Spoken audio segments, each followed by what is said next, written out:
Mayor, may plano pa ba tayong gumawa ng bagong international airport?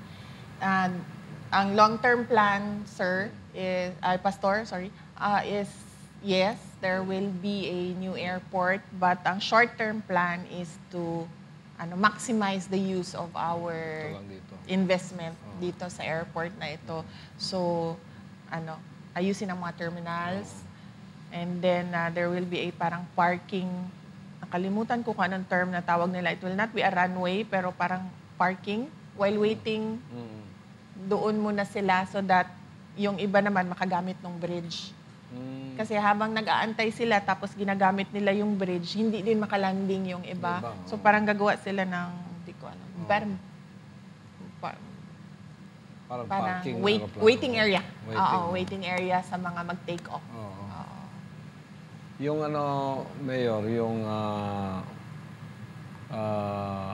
lugar na yan, saan kung may bago mang airport, may lugar na tayong na-determine kung saan yan? Wala pa akong nabalitaan na lugar. Usually, ang paggawa ng bagong airport is an initiative of the national government. So, wala pa akong nabalitaan na lugar. Yung coastal road natin, nakita ko na may ginagawang coastal road. Yes. Project mo yon? Hindi. Project ng ng city? DPWH, Pastor, DPWH, ang coastal road. And then we help them.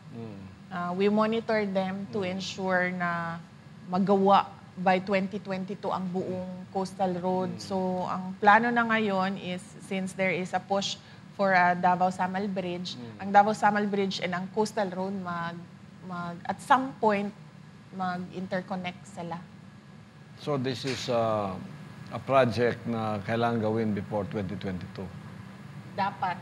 Because I always say also sa mga city government employees natin na Davao City has to deliver during the administration of President Duterte na makita ng mga Pilipino na merong pagbabago na nangyari during his term. And of course, Davao City ang isa sa mga cities na dapat mag-deliver niyan because galing dito si President Duterte. So these are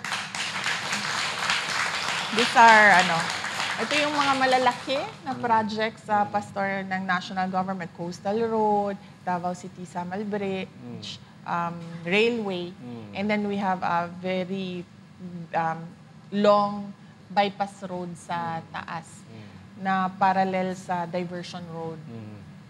Kasama na yan sa Build program. Yes, correct. Ng Presidente, no? And there was an expressway also na hindi ko lang alam kung anong update. Expressway? Yes. Dito sa Mindanao yan? Dito sa Davao City. Davao City. Going out and in of Davao City. That will really be a nice, a nice project for Davao. But I'm more optimistic na matapos is ang coastal road and then masimulan sana masugdan unta ang Davao-Samal Bridge. Yeah. Yes, Davao-Samal Bridge. Naging-plano ang Davao-Samal Bridge? 1950s pa. 50s? Na ay plan, Wow. yes, na sila, ongoing ang feasibility study. Yeah. So hopefully after the feasibility study, makapili na sila o Kung saan siya may tulay? O paresong ko na maagi sa ilalom sa wala ocean? pa ko kita sa design, Pastor.